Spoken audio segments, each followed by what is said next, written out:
Santmat channel को subscribe करें, साथ ही घंटी को दबाकर ऑल नोटिफिकेशन सेलेक्ट करें। आप सभी से आग्रह है कि सत्संग को पूरा अंतिम तक देखें।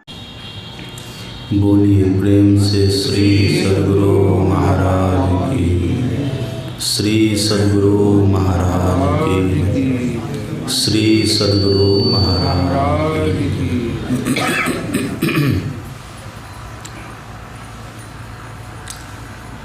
परम आदरणीय सत्संग प्रेमी महानुभावों,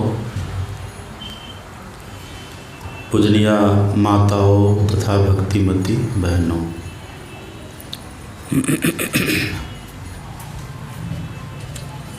आज हम लोगों ने गर्भोपनिषद का पाठ सुना है। गर्भोपनिषद का अर्थ होता है जिस उपनिषद में गर्भ के विषय में कहा गया, और गर्भ का बहुत अर्थ होता है। एक अर्थ बच्चा भी होता है, माँ के पेट का बच्चा।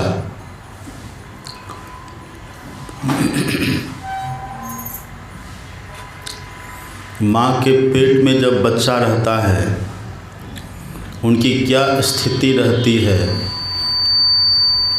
वो किस स्थिति से गुजरते हैं, उसका वर्णन इस गर्भोपनिषद में है।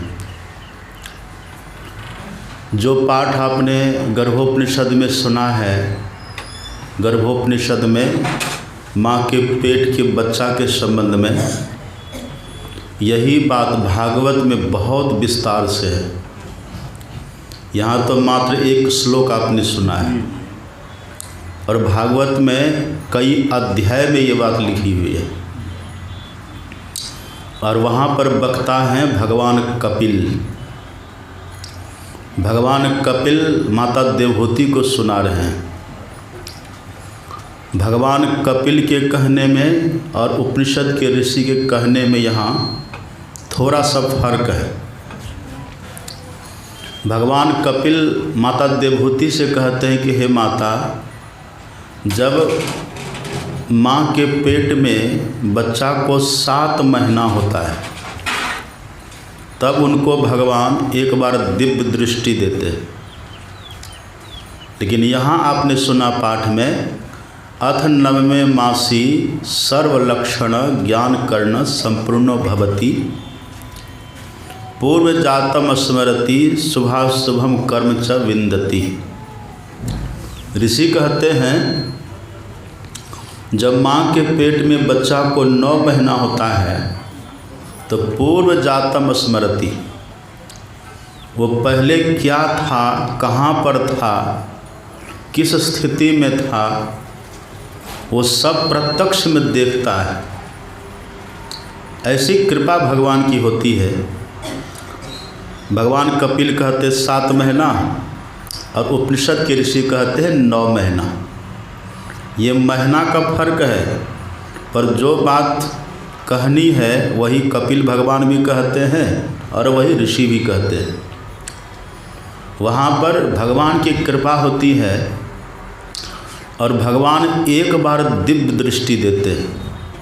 और अद्भुत बात यह है कि मानव के तन में ही ये व्यवस्था उपलब्ध है। मानव के शरीर में जब जीव आता है, बच्चा माँ के पेट में 9 महीने का होता है, तब ईश्वर की कृपा उस पर होती है। और अपनी कृपा करके भगवान इस जीव को, उदरस्थ शिशु को दिव्य दृष्टि देते हैं। क्यों देते हैं दिव्य दृष्टि? ताकि जीव अपनी स्थिति को समझ सके। आपने कई बार सुना है, पाठ में, प्रवचन में आपने कई बार सुना है, भगवान ने प्रजाओं को बुला करके कहा है, हे मेरी प्रजाओं, ये मानव का तन आपने खुद से नहीं पाया है। यह मानव का शरीर स्वयं साध्य नहीं है। यह मानव का शरीर पुण्य साध्य नहीं है। यह मानव का शरीर प्रारब्ध साध्य भी नहीं है, एक और एक मात्र ईश्वर की कृपा साध्य ही है। एकमात्र ईश्वर की कृपा से ये मानव का तन मिलता है। कोई सोचे कि हम पुण्य करेंगे मानव का तन मिल जाएगा, नहीं। कोई सोचे कि कोई दूसरा व्यक्ति हमको मानव का तन दे देगा, नहीं। यह काम एकमात्र ईश्वर के हाथ में है। इस बात को गांठ बांध लीजिए। राम भगवान कहते हैं, आकर चारी लक्ष्य 84 योनि भ्रमत यह जीव अविनाशी, फिरत सदा माया कर प्रेरा, काल कर्म स्वभाव गुण घेरा। ये तो घेरा में पड़ा हुआ है, प्रवाह में बह रहा है। ये काल के प्रवाह में, स्वभाव के प्रवाह में, गुण के प्रवाह में, कर्म के प्रवाह में ये जीव बह रहा है, प्रवाह में पड़ा हुआ है, इस घेरा में पड़ा हुआ है। उस घेरा से निकाल करके, उस प्रवाह से निकाल करके मानव का तन देना, मानव के तन में लाना, यह काम ईश्वर का है। भगवान कहते हैं काल कर्म स्वभाव गुण घेरा, इस घेरा में पड़ा हुआ है। कबहु करी करुणा, देखिए यही शब्द है भगवान का। कबहु करी करुणा, कबहु का मतलब कभी कभार, कभी। अब कब उसका कोई निश्चित नहीं है, इसलिए संत महापुरुष तो कहते हैं जब कभी की बात है तो आशा रखिए ही मत। का जानी कछु पुण्य प्रगटयो, अब पुण्य क्या, वही ईश्वर की कृपा प्राप्त होना, वो पुण्य है।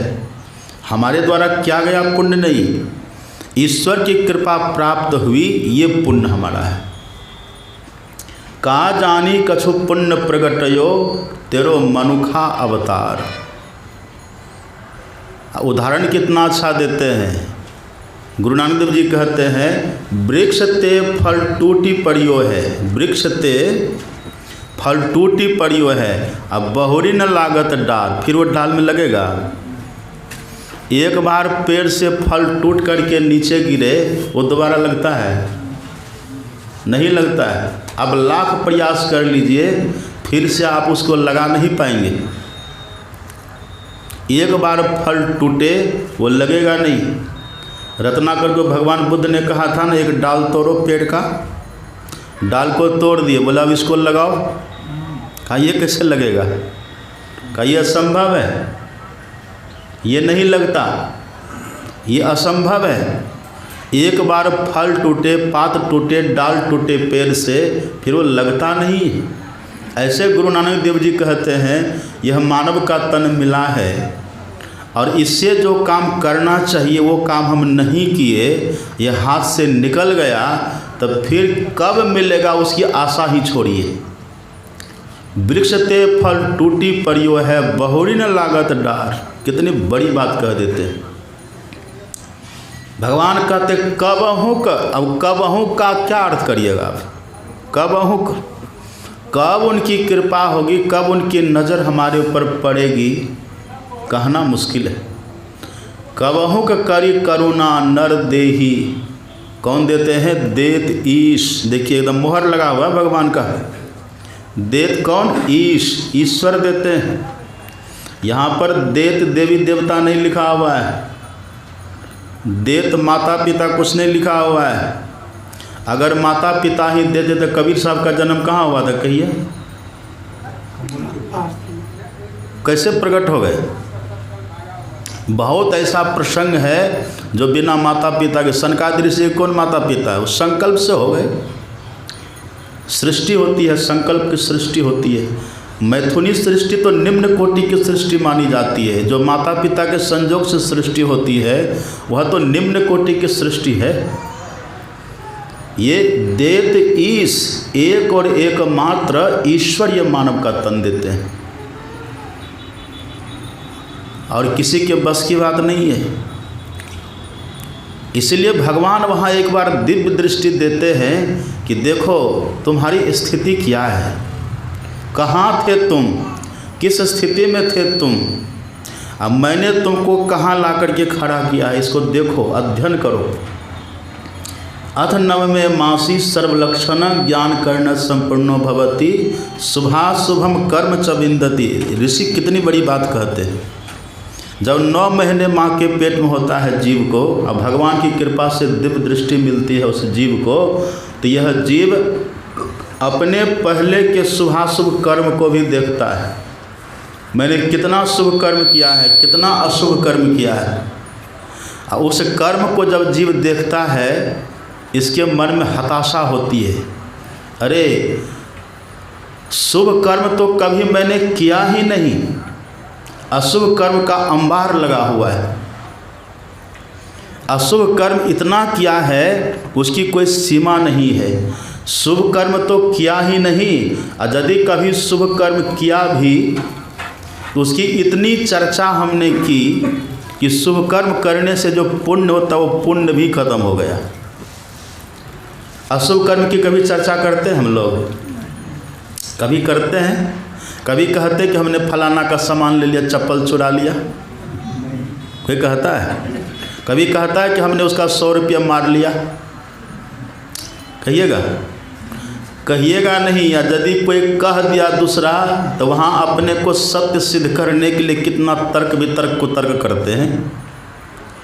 एक पंखा दे दिए गौशाला में, तो नाम लिखाओ वहाँ, फलाना देवी, फलाना बाबू। अब पंखा भी घूम रहा है, फलाना बाबू का नाम भी घूम रहा है, चक्कर काट रहा है। एक दड़ी भी देंगे तो दड़ी पर नाम लिखाओ, मैंने दी है दड़ी। अब दड़ी को लोग दांग रहा है, उस व्यक्ति को भी दांग रहा है, नाम वहीं पड़ा हुआ है। थोड़ा सा पुण्य कर्म हम करते हैं, मन में होते है कि जल्दी से हमारे नाम की घोषणा तो हो जाए। मन में होता है। कई बार तो लोग हमें पूछते कि बाबा हम जो दिए भंडारा उसकी घोषणा करवाए थे। लोग पूछते हैं, फ़ोन करके पूछते हैं, तो हम कहते हैं हाँ कर दिए। और जो हमारे प्रिय ज़्यादा होते हैं ना, जो हमारे अपने प्रिय लोग होते हैं, उस हम प्रेम से कह देते मत करवाइए घोषणा, मत करवाइए। वो मान भी जाते हैं, बाबा जो कहते मानना चाहिए, मत करवाइए। ये जीव वहाँ कहता है अशुभ कर्म तो इतना हमने किया है, अंबार लग गया है। अच्छा, अशुभ कर्म करने से कोई मन भरता है? अशुभ कर्म करने से मन नहीं भरता। अशुभ कर्म करने के लिए हम समय पहले निश्चित करते हैं, पहले समय निश्चित करना होता है। अब 1 घंटे का ध्यानाभ्यास होता है, ये समय निश्चित है। हम जो 1 घंटा बढ़ा के कर दिए 305, बाबरे इतनी टीका टिप्पणी हो गई। 2 घंटा, 2 घंटे एक बार में, ये सब ये क्या है? हमारे चुनचुन बाबू को पूछिए, ये प्रसन्न है कि 1 घंटा पहले बैठते थे, अब 2 घंटा बैठने लग गए। और पढ़िए गुरु महाराज जी की वाणी। हमारे गुरु महाराज जी कहते हैं किसी भी आसन से देर तक बैठने का अभ्यास साधक को करना चाहिए, देर तक। और कितनी देर तक? मैंने पढ़ा है, सुना है महापुरुषों के मुख से कि एक बार में जो 3 घंटा एक बार एक आसन से बिना हिले डोले बैठ जाए, वो आसन सिद्ध कहलाता है। बैठे तो बस 3 घंटा तक बैठ गए, न घुटना में दर्द है, न कमर में दर्द है, न रीढ़ में दर्द है, बैठे तो बस बैठ गए। 3 घंटा तक कुछ नहीं। अगर सहजता से आप बैठ जा रहे हैं तो समझिए अब आपका आसन सिद्ध हो गया। अब उस आसन से बैठने के बाद ध्यान बनेगा। अब बनेगा ध्यान। प्लेटफार्म में हिलते रहे तो ट्रेन चलेगी?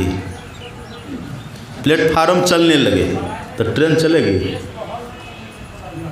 ट्रेन को चलाना तो प्लेटफार्म को पहले स्थिर, प्लेटफार्म स्थिर रहता, पटरी स्थिर रहती है, और तब में ट्रेन चलती है। तो शरीर है हमारा प्लेटफार्म, और सूरत रूपी ट्रेन चलेगी।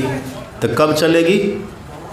शरीर हिलेगा तो चलेगी ट्रेन। स्थिर करना होता है 3 घंटा तक। लेकिन 1 घंटा में ही देखिए लोग कितना परेशान हो जाते हैं। अब 2 घंटा हमने 3 से 5 जो रखा है ध्यानाभ्यास, इसका कई कारण है। ये जो 3 से 5 का समय है, ये पूरा ब्रह्म मुहूर्त है। ये पूरा ब्रह्म मुहूर्त है। और इस ब्रह्म मुहूर्त में हम संसार का काम करें, लैट्रिन करने के लिए चले जाएं, पेशाब करने के लिए चले जाएं, घूमने के लिए चले जाएं, उस समय देवी देवता भ्रमण करते रहते, भगवान शंकर नंदी पर सवार होकर के घूमते रहते। ब्रह्म मुहूर्त में यदि कोई व्यक्ति सो रहा होता है 3 से 5, ये ब्रह्म मुहूर्त का समय है, सूर्योदय तक अगर ब्रह्म मुहूर्त में कोई व्यक्ति सो रहा होता है, उस पर भगवान शंकर की क्रूर दृष्टि पड़ती है। कैसे दृष्टि? क्रूर सोने वाले का। यदि कोई उस समय जग जाए, जग के कुल्ला आचमन करके हाथ पैर धो करके थोड़ा गुरु महाराज का ध्यान करे, उनका नाम ले, तो वही भगवान शंकर जो प्रलंकर है, जिनकी क्रूर दृष्टि पड़ती है, वही कृपा की दृष्टि हो जाती है, वही कृपा। इसलिए ब्रह्म मुहूर्त में 3 से 5 का जो समय है, अब कुछ लोग जग तो जाते हैं, हम देखते हैं कुछ लोग जग भी जाते हैं, ये जग के क्या करेंगे? वो झाड़ू लगाने लग जाते हैं। जग के क्या करते हैं? कुछ लोग गाय के पीछे पड़ गए, कुछ लोग भैंस चराने खेतों में चले जाते हैं, कुछ लोग जग करके टहलने निकल जाते हैं, कुछ लोग जग करके और कोई काम करने लग जाते हैं। ये सब काम करना उचित है, ठीक है, लेकिन 3 से 5 ये जो ब्रह्म मुहूर्त का समय है, इसका सबसे सुंदर उपयोग, भले ध्यान बने कि नहीं बने, आप बैठ करके ध्यान के नाम पर भले सो जाइए, लेकिन भगवान देखते हैं ये बेचारा बैठा तो है पर इसके शरीर की लाचारी है, परेशानी है, सो गया है, वो कृपा करें इसका शरीर भी ठीक हो जाए। अगर भीतर से चाहना है, भीतर से इच्छा है, हम बैठ गए हैं, भले हमको आलस ही आवे, भले हम सो ही जाए, इसका मतलब जानबूझ के मत सोइएगा, तब कृपा नहीं होगी। अगर ऐसा कुछ हो रहा है, हम बैठ गए हैं और तब कुछ हो रहा है, तब भगवान देखते हैं, इनको श्रद्धा है, ये चाहते हैं बैठना, पर इनके शरीर की लाचारी है, वो लाचारी को दूर कर देते हैं, फिर आप प्रसन्न होकर के बैठिए। अच्छा, विवाह का मुहूर्त होता है कि नहीं? कहिए, बिना मुहूर्त के विवाह करता है कोई? पंडित जी के पास दिखाते ना पतरा, आप बिना मुहूर्त के विवाह नहीं करते हैं, बिना मुहूर्त के मुंडन नहीं करते हैं, बिना मुहूर्त के गृह प्रवेश नहीं करते हैं, बिना मुहूर्त के यात्रा नहीं करते हैं। मतलब आप यात्रा उसी समय करते हैं जब यात्रा की मुहूर्त हो। अब गृह प्रवेश तभी करते जब गृह प्रवेश का मुहूर्त हो, विवाह तभी करते जब विवाह का मुहूर्त हो, मुंडन तभी करते जब मुंडन का मुहूर्त हो। तो ध्यान का मुहूर्त नहीं होता है, ध्यान भी तभी करिए जब ध्यान का मुहूर्त हो। ये मुहूर्त है, ये इसको बोलते हैं ब्रह्म मुहूर्त। इसमें भगवान श्री कृष्ण जग करके ध्यान करते थे। ब्राह्मे मुहूर्ते उत्थाय वायुपस्पृश्य माधव दध्यो प्रसन्न करण आत्मान तमसः परम। भगवान श्री कृष्ण ब्रह्म मुहूर्त में जग जाते थे, उठ करके हाथ पैर धो के कुल्लाचमन करके अब बैठ के ध्यान करते थे।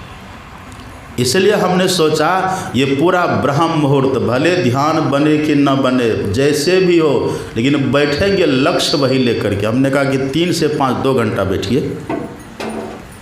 और अब जो अगली बार से ध्यान से भी यहाँ लगेगा ना, उसमें 6 घंटा हम करेंगे, नहीं एक बार में नहीं, 3 से 5 तो रहेगा ही, 3 से 5 तो ये रहेगा ही। अब फिर 6 से 7 जो था वो भी रहेगा। 6 से 7 के बाद हम लोग सत्संग करते हैं, फिर सत्संग के बाद भोजन हो जाता है, अब फिर 1 से 2 ध्यान होता है। ये बड़ा गैप हो जाता है बीच में। यही लोगों को खलता है कि बाबा कैसा सब नियम गड़बड़ कर दिया, चेंज कर दिया। शहर के लोग आते हैं, माता सब आती है कि बाबा अभी ध्यान नहीं होता है, उसको कितना समझावे। इसलिए हमने सोचा कि एक और एक्स्ट्रा टाइम रख देंगे बीच में 11 से 12। जिसको बैठना है बैठिए, 6 घंटा हो जाएगा तब। तो ये देखिए, शुभ कर्म करने में हम सीमा खोजते हैं, शुभ कर्म करने में हम समय का लिमिट चाहते हैं, लेकिन अशुभ कर्म करने में कितना मन लगता है। एक ने कहा कि बाबा ये देखिए कितना छोटा बच्चा है, अब मोबाइल जब पकड़ता तो 12 बजे तक छोड़ता ही नहीं है। देखिए उसमें कितना मन लगता है। वही बच्चा माँ के पेट में देखता है, वहाँ हमने शुभ कर्म तो किया नहीं, और यदि थोड़ा बहुत शुभ कर्म किया भी है, उसकी इतनी चर्चा हुई, इतनी उसकी चर्चा हुई, उसका जो पुण्य था वो चर्चा करने में ही खत्म हो गया। और अशुभ कर्म का तो अंबार है, इतना अशुभ कर्म हमने किया है उसकी कोई सीमा नहीं है, इतना अशुभ कर्म किया है। वहाँ भगवान कहते देखो ये जो तुमको मानव का तन मिला है ये तुम्हारा प्रारब्ध नहीं है। अगर तुम्हारा प्रारब्ध होता तो मानव का तन कभी मिलता ही नहीं।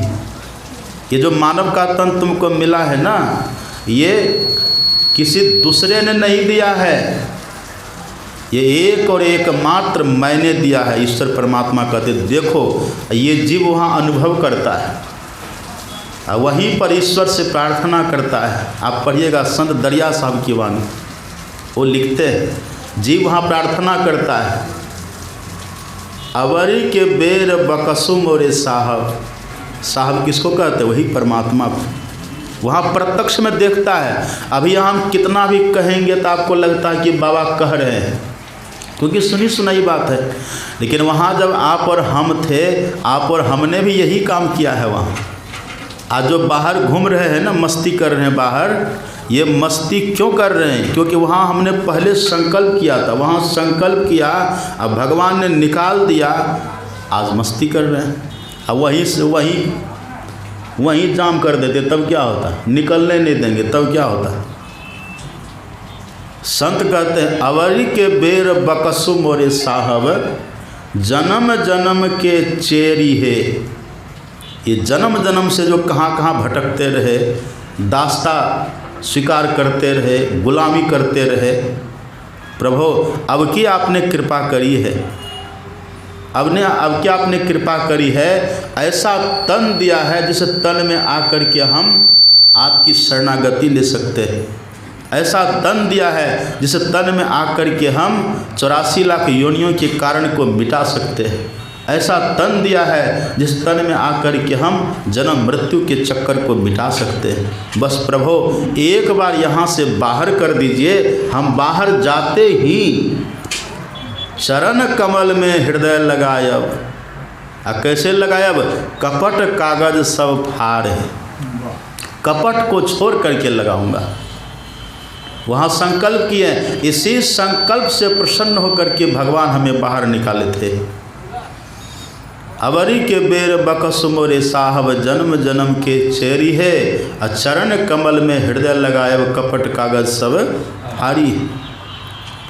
कृपा करिए यहाँ से निकाल दीजिए। वहाँ सब कुछ देखते, शुभ अशुभ को भी देखते हैं। अब पूर्व जातम स्मरति, पहले के जन्म में कहाँ कहाँ थे, क्या कब कीड़ा बने, कब मकोड़ा बने, कब पतंग बने, कब पेड़ बने, कब पौधा बने, कब पहाड़ पत्थर बने, कब पशु पक्षी बने, कब जलतर छल थलचर नभचर, कहाँ कहाँ हम गए, क्या क्या बने, वो जीव वहाँ सब प्रत्यक्ष में देखता है। देख करके भीतर कांप जाता है, अरे ये क्या है। जैसे सिनेमा मोबाइल देखते हैं ना, सिनेमा देखते हैं ना, कैसे एकदम एक एक करके क्रम क्रम से, ऐसे वहाँ क्रम क्रम से जीव देखता है, सब देख रहा है। कब कहाँ थे, कब कहाँ थे, कब कहाँ थे, वहाँ कितना कष्ट, वहाँ कितना कष्ट, तब मेरी माँ कौन थी, तब मेरे पिता कौन थे, तब सखा सहोदर कौन थे, सब एकदम हूबहू प्रत्यक्ष की तरह देखते हैं जीव वहाँ। और देख करके जीव का भीतर कांप जाता है। जीव का मतलब क्या हुआ? जीव का मतलब क्या? हम ही आप। ये मत समझो हम किसी और के लिए कह रहे हैं ये हम लोग अपने लिए सुना रहे हैं, अपने लिए। हम ही लोग ऐसा थे, अभी भूल गए हैं। अभी कैसे भूल गए? जब माँ के पेट में रहते हैं और जब जन्म लेने का समय आता है तो भीतर से वायु का धक्का लगता है जन्म लेने के लिए। भीतर से वायु का धक्का जन्म लेने के समय, और जन्म के समय इतनी पीड़ा होती है जीव को इतना कष्ट होता है, उसे पीड़ा से जीव मूर्छित हो जाता है, बेहोश हो जाता है। माँ के पेट में होश रहता है। सुन रहे थे ना, सुना रहे थे ना पराशर मुनि की कहानी, आपने सुनी? बहुत ऐसी ऐसी कहानी है। ये हमारे देश की विशेषता है। ये सब कहानी अमेरिका इंग्लैंड में नहीं मिलेगी आपको, ये यहीं मिलती है। वहाँ होश में रहता है जीव, वहाँ उसका हाथ चलता है, पैर चलता है। कभी कल माँ कहते ना पेट में दर्द हो रहा है, क्यों दर्द होता है? वहाँ हाथ पैर चलता है उसका। फिर डॉक्टर के पास जाते, डॉक्टर कहते कोई टेंशन की बात नहीं, बच्चा है। वहाँ होश में रहता है। लेकिन होश में तो है, लेकिन होश में रहने के बाद भी कष्ट में है। कष्ट में क्यों है? बच्चा का मुंह कहाँ रहता जानते हैं? माँ के पेट में मुंह वही रहता है जहाँ पर पैखाना पेशाब की थैली है, वहीं पर मुंह रहता है। आपको लेट्रिन रूम में बंद कर देते रहिएगा 2 घंटा, रहिएगा। एक दिन हम गए शौचालय, तो हमारा शौचालय तो जनरल ही है, उसी में जाते हैं। तो एक आदमी पहले घुस गया, पहले घुसा, तब दूसरा देखा कि बाबा खड़े हैं, वो घुस गया। अब घुसा तब लेट्रिन उसको होगा तब नहीं निकलेगा। बाहर से खट खट कर रहा, हम कहे खट खट कर रहे हैं जी, ऊपर आराम से सो थोड़े रहा, वहाँ आराम से थोड़े रहेगा, वो तो अपने धरफर करता होगा निकलने के लिए। उसमें कोई बैठा रहेगा क्या? शौचालय में किसी को अच्छा लगता है? अब कभी काल कोई व्यक्ति आधा घंटा रह जाता शौचालय में। एक को पूछे क्या कर रहे जी, तो दूसरा कहता बाबा शौचालय न सोच रहा होगा कुछ। वहाँ अच्छा लगता है व्यक्ति को? अच्छा नहीं लगता, गंदा लगता। नाक बंद करके बैठते हैं, बदबू आती है, गंदा लगता है। 1 घंटा कोई वहाँ बैठता नहीं, आधा घंटा कोई बैठता नहीं, बस धरफर जल्दी जल्दी करते बाहर निकल जाते हैं।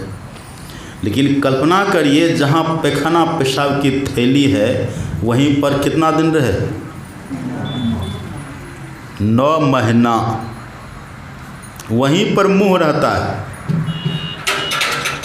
उसके बाद शरीर उस समय निर्मित होता है ना, बस क्या पानी ही तो था ना, पानी मिला, अब वो बढ़ रहा है।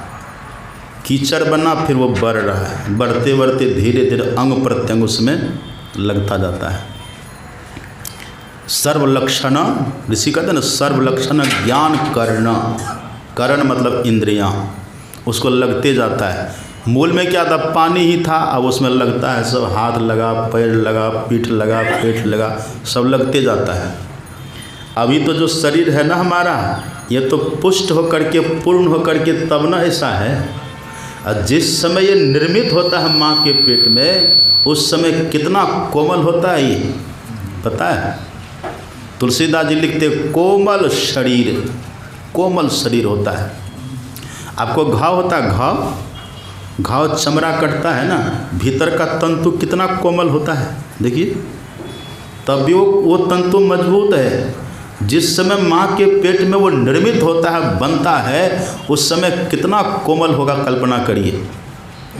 अंडा की तरह होगा। हाँ, उस तंतु में, उस कोमल में ऊपर से कीड़े का डंक लगता है, पैखाना का कीड़ा डंक लगाता है, वहाँ पेशाब का कीड़ा डंक लगाता, वहाँ पीव का कीड़ा डंक लगाता, वहाँ कोमल शरीर गंभीर वेदन, शीश धुनि धुनि रोवई, वहाँ रोता है बच्चा। कितना कष्ट। भगवान कहते हैं, ऋषि कहते पूर्व जातम स्मरति शुभाशुभम कर्म च विन्दति ज्ञान कर्ण संपूर्ण भवति। वहाँ ज्ञान की इंद्रियाँ लगती है, आँख लगती है, कान लगता है, मुँह जिह्वा लगती है, चमड़ा लगता है, वहाँ सब पुष्ट होते चला जाता है। बड़ा कष्ट वहाँ जीव को होता है। कहते एक बार बाहर निकाल दीजिए। होश में रहते हैं वहाँ, पर कष्ट में रहते हैं। इसीलिए कहते पुनरपि जननम पुनरपि मरणम पुनरपि जननी जठरे शयनम। अच्छा, आप जो दाल भात सब्जी खाते हैं तो पछता है कि नहीं? कैसे पचता है? जठराग्नि। जठराग्नि। जठराग्नि मतलब जठर में एक अग्नि है, जठर में एक अग्नि है जो अग्नि आपके खाए हुए अन्न को पचा देती है। अब जठर में वहाँ अन्न है, जठर में ही आप भी थे, हम भी थे जठर में ही, कौन बचाया वहाँ? एक अग्नि है वहाँ जो सब कुछ को पचा करके निकाल देती है। अब वहीं पर हम थे, हम क्यों नहीं पचे?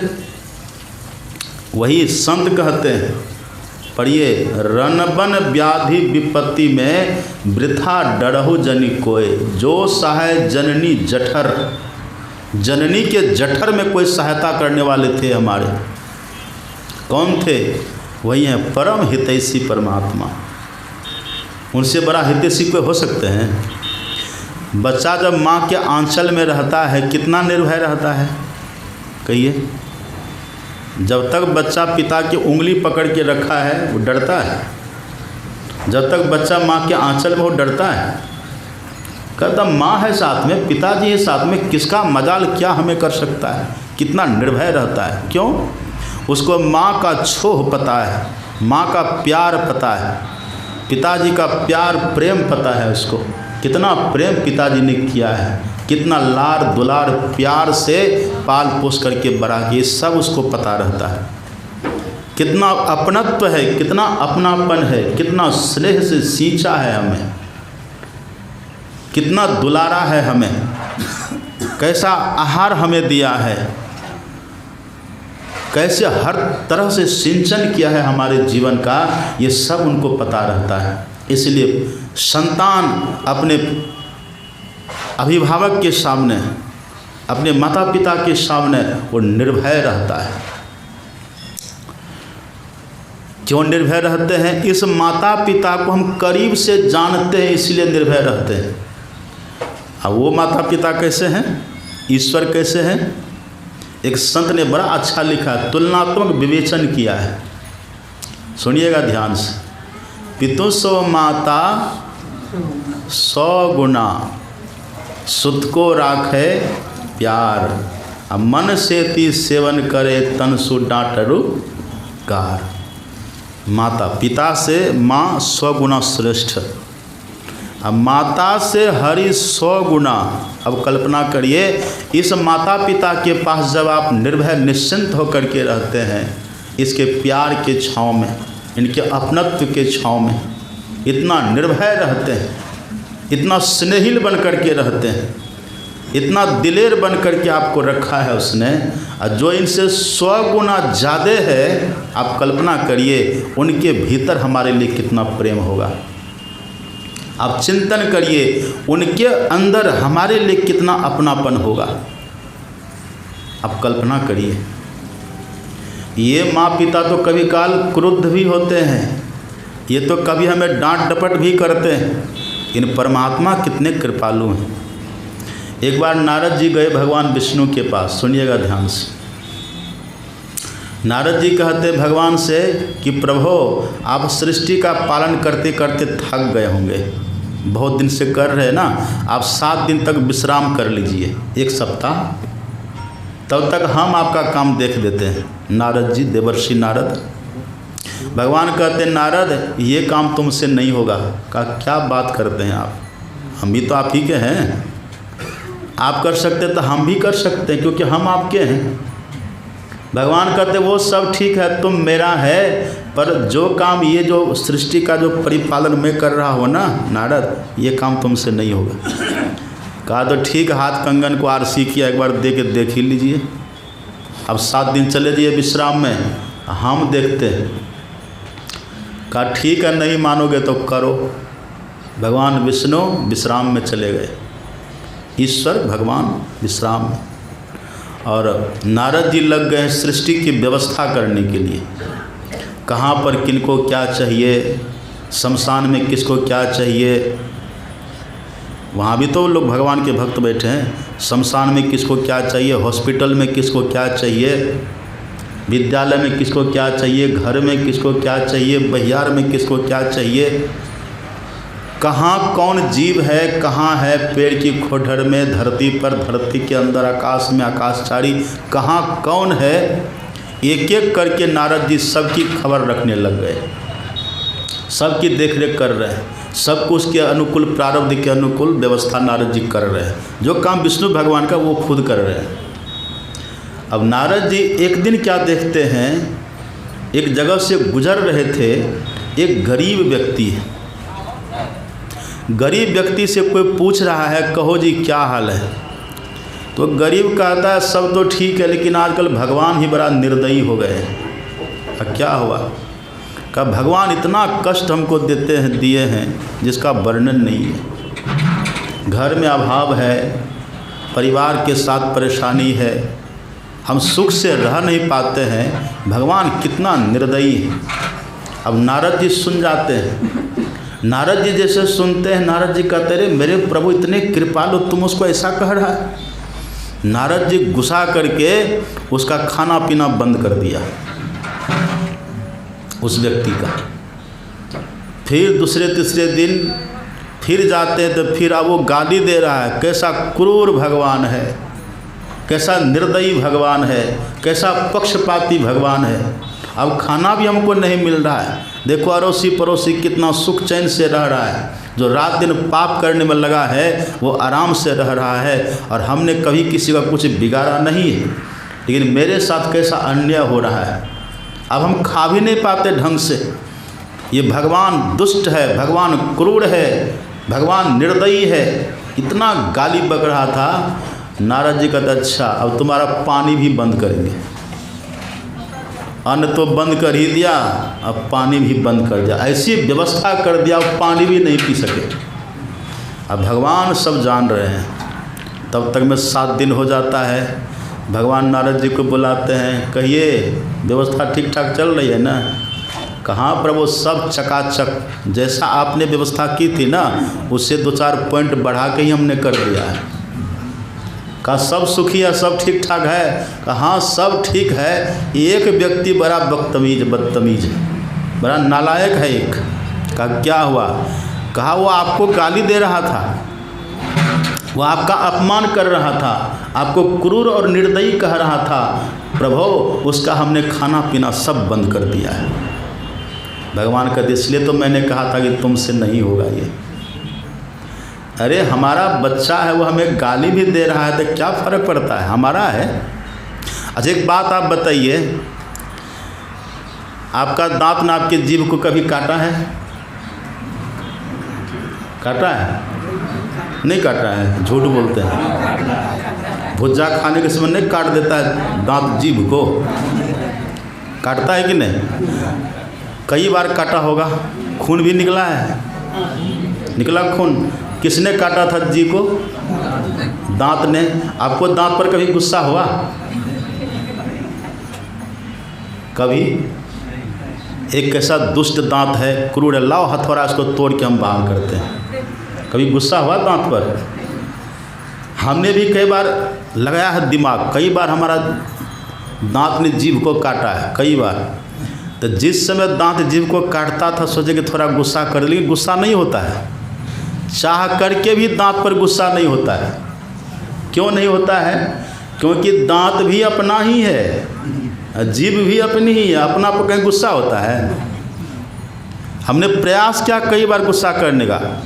जब दांत ने जीभ को काटा तो सोचे कि थोड़ा इस पर गुस्साते हैं, 2-4 ठोकर लगाते हैं। लगा पाइएगा? ठोकर दीजिएगा उसको दर्द आप ही को होगा, क्योंकि अपना है ना। भगवान कहते हैं नारद अपने हैं, ये अपना बच्चा है। अगर अपना बच्चा तो गाली भी दे, थोड़ा अपमान भी कर दे तो क्या फ़र्क पड़ता? तूने बहुत बड़ा अपराध किया है, जाओ तुरंत उसकी सब व्यवस्था करो। माता से हरि 100 गुना। आप कल्पना करिए, जिस माँ के छाँव में आंचल में रहने पर हम न खाने की चिंता करते हैं, न पहनने की परवाह करते हैं, न किसी का भय होता है। हम निश्चिंत निर्भय बन करके अपनी माँ की गोद में रहते हैं। और जो उनसे 100 गुना विशेष है हमारे ही लिए, उनके नाम पर रन बन व्याधि विपत्ति में वृथा डरहु जन कोय, जो सहाय जननी जठर। वो जननी है, माँ है, उसके पेट में हम हैं। पर माँ को पता है हम किस स्थिति में हैं। अब पता करना होगा तो क्या करेगी वो? अल्ट्रासाउंड करवाएगी, डॉक्टर के पास जाएगी। अब वो कानून नहीं है कराना, वो अपराध है, नहीं करा सकते आप। वहाँ लिखा रहता, यहाँ लिखा रहता ना, हॉस्पिटल सब में जाके देखिए सटा रहता, यहाँ पर भ्रूण परीक्षण नहीं होता, लिखा रहता वहाँ। ये सब है, भगवान वहाँ देखते हैं।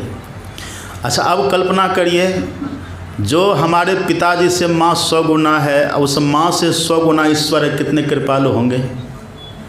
अब आप थोड़ा सा और सोचिए, उस ईश्वर से भी जो 100 गुना कृपालु होंगे वो कैसे होंगे। थोड़ा दिमाग खटाइए, खपाइए, थोड़ा रिहर्सल करिए माथा का, वो कैसे होंगे। जो माँ से 100 गुना अधिक है हमारे लिए हितैषी।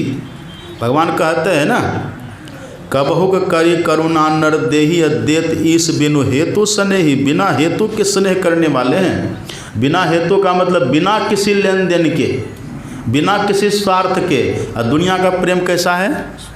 सुर नर मुनि की यह सब रीति, स्वार्थ लाग कर ही सब प्रीति। स्वार्थ पूरा होगा तो प्रेम करेगा। हमसे कोई प्रेम नहीं करता, आपसे कोई प्रेम नहीं करता।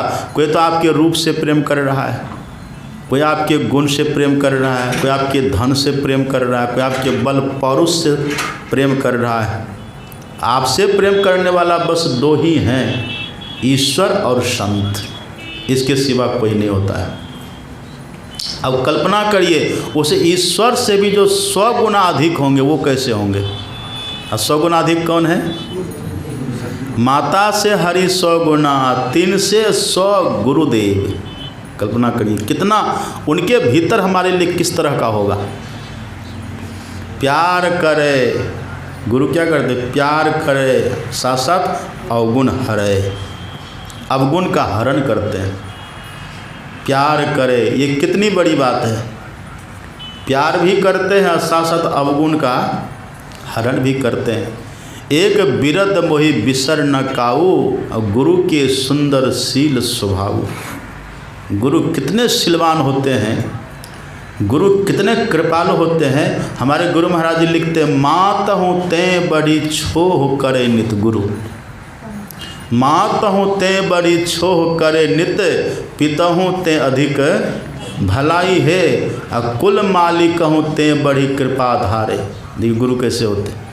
माता हूँ तें बड़ी छोह करे नित, अब पिता हूँ तें अधिक भलाई है, अब कुल मालिक हूँ तें बड़ी कृपा धारे। गुरु सम नाही सहाई। बोलिए प्रेम से। ये कितनी बड़ी बात है।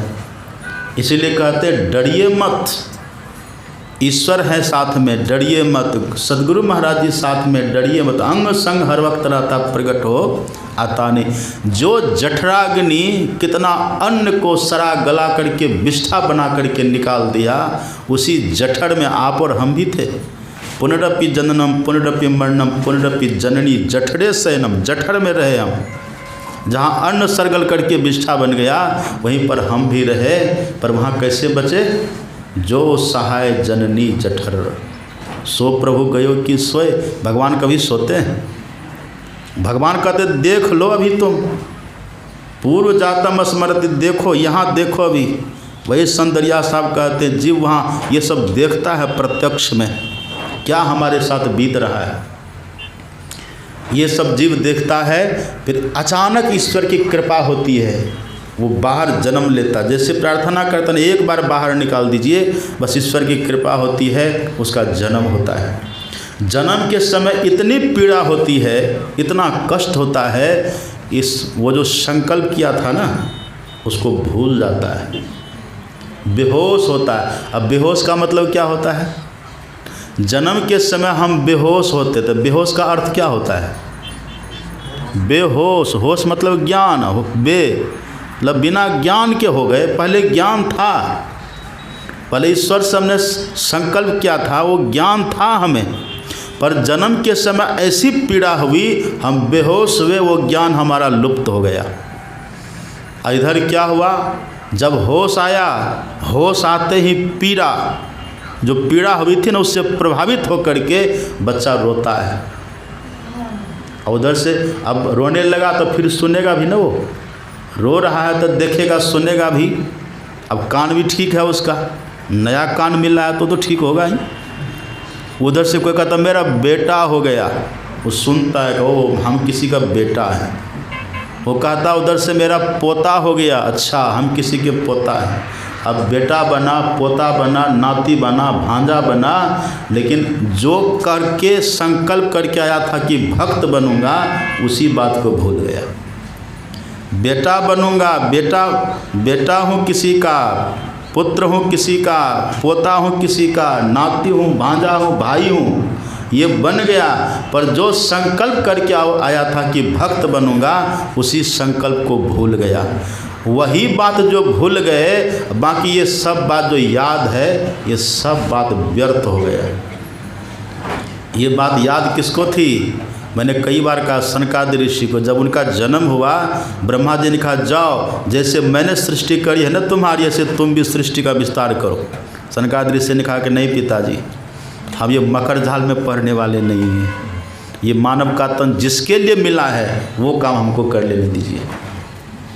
और सुखदेव जी को देखिए, 16 साल तो माँ के पेट में ही रहा, कितना 16। अब माँ के पेट से निकला, सीधे जंगल का रास्ता पकड़ लिए ये। लेकिन ये किसी किसी को याद रहता है, बिरले को याद रहता है, सबको याद नहीं रहता। हम लोग भूल गए हैं तो हम लोग को कौन याद दिलाते हैं? देखिए संत कहते गर्भवास में कौल किया था, अब संत याद दिलाते हैं। तो संत के पास आएंगे तब ना, वो तो संत से नफरत करते हैं, संत से घृणा करते हैं। हम लोग रास्ते में चलते हैं ना, तो रास्ते में चलते देख कोई दाढ़ी वाले महात्मा साथ में रहते हैं, लोग मखौल करता है सब संतन की बड़ी बलिहारी, सब बाबा जी के बड़ी बड़ी दाढ़ी, हंसी उड़ाता है। अरे क्यों हंसी उड़ाते? यही बाबा तो आपको संकल्प याद दिलाएगा। आप जो भटक गए हैं ना, सुन रहे थे ना, कितना सुंदर कबीर साहब का वचन आपने सुना, उनकी वाणी, बिन सतगुरु नर रहत भुलाना। भूल गए हैं उसको, जो संकल्प हमने किया था ना, उसको भुला दिए। कैसे भुला? एक कहानी, बहुत सुंदर कहानी कहे हैं कबीर साहब। बिन सतगुरु नर रहत भुलाना, खोजत फिरत राह नहीं जाना। केहर सुतले आयो गरेड़िया, पाल पोस उनकी न सयाना। केहर एक जंगल से आयो, आ ताही देखी बहुते ऋषियाना। पकड़ी के भेद तुरंत समझायो, आपन दशा देखी मुस्कियाना। कबीर साहब एक कहानी के माध्यम से इस बात को समझाते हैं। हम तो भूल गए ना, गर्भवास में कौल किया था नाम जपूंगा मैं तेरा, इस झूठी दुनिया में आकर नाम जपन क्यों भूल गया। भूल गए हैं हम, बिन सतगुरु नर रहत भुलाना, भूल गए हैं। उदाहरण देके समझाते हैं। गरेड़ी, गरेड़ी समझते हैं ना आप? भेड़ बकरी चराने वाले गरेड़ी। वो गरेड़ी गया जंगल भेड़ बकरी चराने के लिए, संजोग से एक सिंघनी का बच्चा, सिंह शावक, एकदम बिल्कुल नया जन्मा हुआ, उसको मिल गया। अब मिल गया तो उसको उठा लिया। सिंघनी तब थी नहीं वहाँ, उसको उठा लिया, उठा करके अपने घर लाए। तब वहाँ तो घर में तो भेड़ बकरी है, अब भेड़ बकरी के झुंड में उसको भी रख दिया, वो भी रहने लगा। अब आप जानते हैं ना, सिंह के बच्चा की आँख खुली रहती है कि बंद रहती है। कई दिन के बाद उसकी आँख खुलती है। अब बिल्ली के बच्चा का आँख कितना दिन में खुलती है? 7 दिन में। ये नियम है। क्यों? चूँकि वो मांसाहारी है, उसकी आँख बंद रहती है। उस बच्चे की आँख बंद थी, और जैसे यहाँ लाया, जब कई दिन के बाद उसकी आँख खुली है, तो देखता है चारों तरफ भेड़ है, बकरी है, कलोल कर रहा है। अब वो बच्चा सोचता है, सिंह का बच्चा है, बच्चा सिंह का, अब वो सोच रहा है कि हम भी यही हैं, क्योंकि इसके साथ हम हैं तो हम भी यही हैं। अब जैसे जैसे बकरी करे, जैसे जैसे भेड़ करे, वैसे वैसे उस सिंह का बच्चा भी करने लग गया। अब भेड़ वहाँ सिंह जाए, घास खाए तो ये सिंह का बच्चा भी घास खाने लगा। सिंह घास खाता है क्या? आप पकड़िए जंगल के सिंह को दीजिए घास, खाएगा वो? लेकिन वो सिंह का बच्चा कबीर साहब कहते हैं वो घास खाने लगा, यानी उसी के तरह करने लग गया। करत कलोल रहत अजियन संग, वही भेड़ बकरी के संग में रह रहा है। आपन दशा उन्होंने, आपन मर्म उन्होंने नहीं जाना, अपने रहस्य को हम सिंह शावक हम हैं, हम सिंह का बच्चा सिंह हैं, इस मर्म को भुला दिया। वो भूल गया। हम लोग भुलाए हैं कि नहीं? हम लोग नहीं भुलाए हैं। आप किसके पुत्र हैं? आपको कोई पूछे पिताजी का क्या नाम है तो क्या कहिएगा? पिताजी का क्या नाम है? फलाना साव। फलाना साव तो आपके शरीर का पिता है। आपका पिता कौन है? भूल गए। यहाँ त्वमेव माता च पिता त्वमेव बंधुश्च सखा त्वमेव विद्या द्रविणंग त्वमेव सर्वम मम देव देव। ये असली है, लेकिन इसको हम भूल गए। हमारे गुरु महाराज जी कहते जीवो परम पिता नि चिन्हो। चिन्हिए कौन है आपके? ये पिताजी है कि वो पिताजी हैं? चिन्हिए पहले। इसका मतलब कि इस पिताजी को अपमानित करिए नहीं। जिस शरीर में रह कर के आप परम पिता की पहचान करेंगे वो इन्हीं के द्वारा तो मिला है। माध्यम तो यही बने हैं, ईश्वर ने माध्यम तो इन्हीं को बनाया है। इनका अपमान नहीं करना है, इनका सम्मान करना है, इनकी वंदना, इनकी पूजा, इनकी सेवा करनी है। अब भक्ति किनकी करनी है? हम जिनकी संतान हैं। वो सिंह का बच्चा भूल गया हम किसके बच्चे, उसको भूल गया। वो सोचता कि हम भेड़ बकरी के हैं। भेड़ बकरी का अपने को समझ लिया। और थोड़ा गहराई में जाइएगा ना, और थोड़ा गहराई में, और थोड़ी गहराई में अर्थ में जाइएगा तो हम क्या कहते हैं? लोग कहते हैं कि हम शरीर हैं। नहीं, शरीर हम नहीं है, शरीर ही हम हैं। शरीर में हम रहते हैं, शरीर हमारा है, हम शरीर नहीं है। और ये इंद्रियां जो है ना, इंद्रिय रूपी भेड़ बकरी के संग में रह रहे हैं। मोटा अर्थ में यह है कि हम ये परिवार समाज रूपी भेड़ बकरी के संग में रह रहे हैं। मोटा अर्थ ये हुआ। अब बारीक अर्थ ये है कि हम इंद्रिय रूपी भेड़ बकरी के साथ में रह रहे हैं। अपने मर्म को हम भुला दिए। तब होता है क्या? कबीर साहब कहते वो बच्चा धीरे धीरे बड़ा होता है, समझदार होता है, वही सिंह का बच्चा। अब बड़ा होने के बाद ये पूरे झुंड में सबसे बड़ा कौन होगा? कहिए। भेड़ बड़ा होगा, बकरी बड़ी होगी, सिंह है, उससे दुगुना हाइट उसका होगा। बड़ा चलता है, उसके पेट के नीचे से बकरियां निकल जाती हैं। अब वो घास चुग रहा है, अब बकरी की तरह ओट सटा के पानी पी रहा है, अब कलोल करता है, मैं भे भे कर रहा है। वो कौन? जो दहाड़ने वाला है वो मैं भे भे कर रहा है। क्यों? आपन मर्म उन्होंने नहीं जाना। अपने मर्म को हम भुला दिए। हम क्या हैं? हम अमृतस्य पुत्रा, ईश्वर अंश जीव अविनाश, हम ये हैं। लेकिन अपने को क्या समझ लिए हम? ये इंद्रियों के संग में रह करके, इंद्रियों की तरह, ये आँख कान नाक जीभ चमड़ा, ये सूक्ष्म अर्थ है। अब मोटा अर्थ क्या है? हम फलाना का बेटा, फलाना का पोता, फलाना का नाती। ये शरीर है हमारा, किसी का नाती पोता हम नहीं हैं। ये शरीर किसी समाज का हो सकता है, शरीर हमारा किसी परिवार का हो सकता है, पर हम जो इसके भीतर में रहने वाले हैं, हम तो करहु अनुग्रह प्रीतम साहब, तुम अंशक में अंश हो, तुम सूरज में किरण तुम्हारी, तुम वंशक में वंश हो। हम तो उसके वंशज हैं, हम उसके वंश के हैं। लेकिन इसी बात को हम भूल गए। होता है क्या? घटना क्या घटती है? एक दिन गरड़ी भेड़ बकरी को संग में लेकर के, और वो सिंह का बच्चा अब बड़ा हो गया, जवान हो गया, अब छलांग लगाता है, पर नकल करता भेड़ बकरी की तरह, भमियाता उसी की तरह, घास सूखता उसी की तरह। जंगल में गया है। अब कबीर साहब कहते कि हर एक जंगल से आयो, जैसे कि जंगली सिंह निकलता है उधर से, सब भेड़ बकरी भागा वहाँ से, सरपट भागेगा, स्वाभाविक है, भागा। कुत्ता बैठा हो ना, कुत्ता के सामने आप सिंह का मुखौटा रख दीजिए, कैसे भागता कुत्ता देखिएगा। कुत्ता भले कभी नहीं देखा, पर उसके भीतर का भय, अन्य जानवरों के भीतर सिंह का भय रहता है। अब जैसे दहाड़ा उधर से उस जंगली सिंह, सब भेड़ बकरी सरपट भागा और उसके साथ साथ वो सिंह का बच्चा भी भागा। अब वो केहर एक जंगल से आयो निकला तो सब भागा, उस सिंह का बच्चा भी भागा। अब इसको गुस्सा आता, ताही देखी बहुते ऋषियाना। उस सिंह के बच्चा को देख करके उस सिंह को बहुत क्रोध होता है। अरे ये सब भेड़ बकरी भाग रहा है तो स्वाभाविक है, पर ये तो हमारा है, ये तो मेरा अपना है, ये क्यों भाग रहा है? इसको तो मेरे पास आना चाहिए, ये क्यों भाग रहा है? ताही देखी बहुते ऋषियाना। अब वो जंगली सिंह क्या करता है, दौड़ता है और झपट्टा मार करके उसको पकड़ता है। अब जैसे उसको पकड़ा तो बकरी की तरह मैं भय भय करने लगा।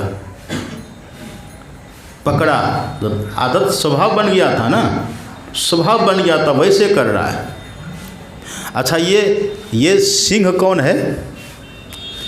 सिंह, देखिए सिंह को कहीं कहीं हरि भी कहा गया। हरि मतलब भगवान विष्णु भी होता है, हरि मतलब हाथी भी होता है, हरि मतलब सांप भी होता है, हरि मतलब मेढक, बहुत अर्थ होता है। और हरि का एक अर्थ सिंह भी होता है। सिंह, ये सिंह कौन है? बोलते नरसिंह, नर रूप हरि। कौन है? बंदो गुरुपद कंज कृपा सिंधु नर रूप हरि। नर के रूप में हरि परमात्मा जो वो सद्गुरु होते हैं, इसलिए सद्गुरु को ही नर रूप हरि, नरसिंह कहा गया है। नर के रूप में सिंह है ये सद्गुरु जो होते हैं। जो संत होते हैं, सद्गुरु होते हैं, वो देखते हैं।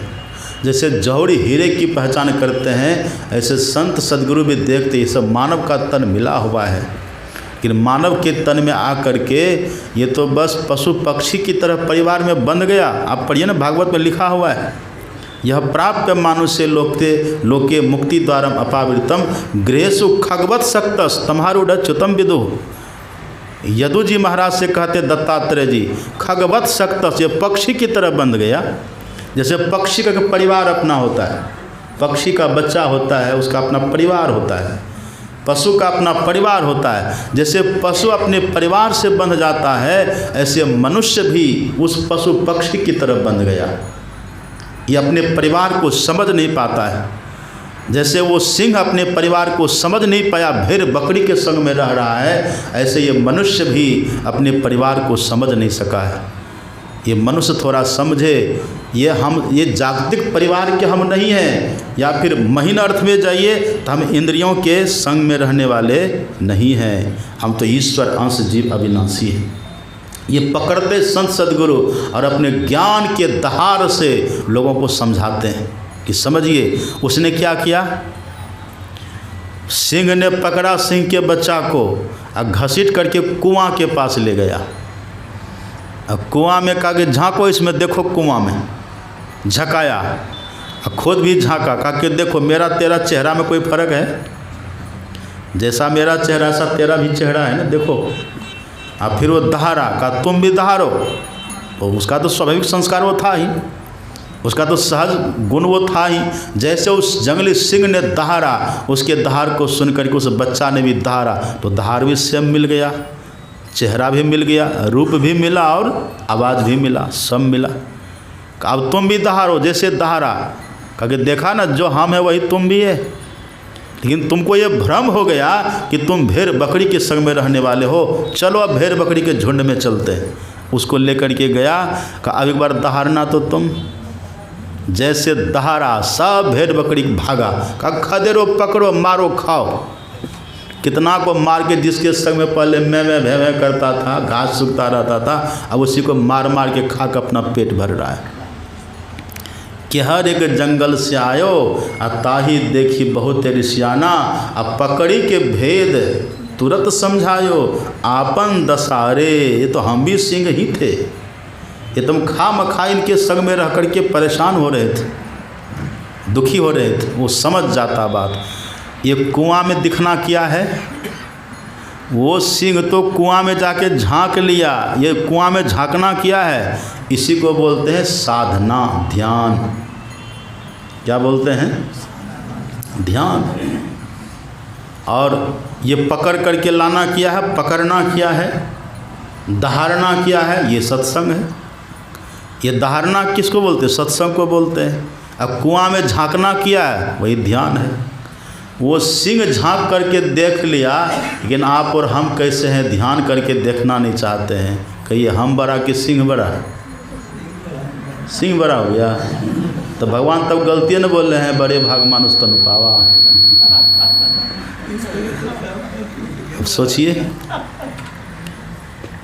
देखिए, झांकिए ध्यान में। ध्यान जब करेंगे तो भले ध्यान में आप तुरंत एक ही जन्म में कबीर साहब नहीं बन जाएंगे, मानते हैं, लेकिन बहुत कुछ आगे बढ़ेंगे, बहुत कुछ आगे।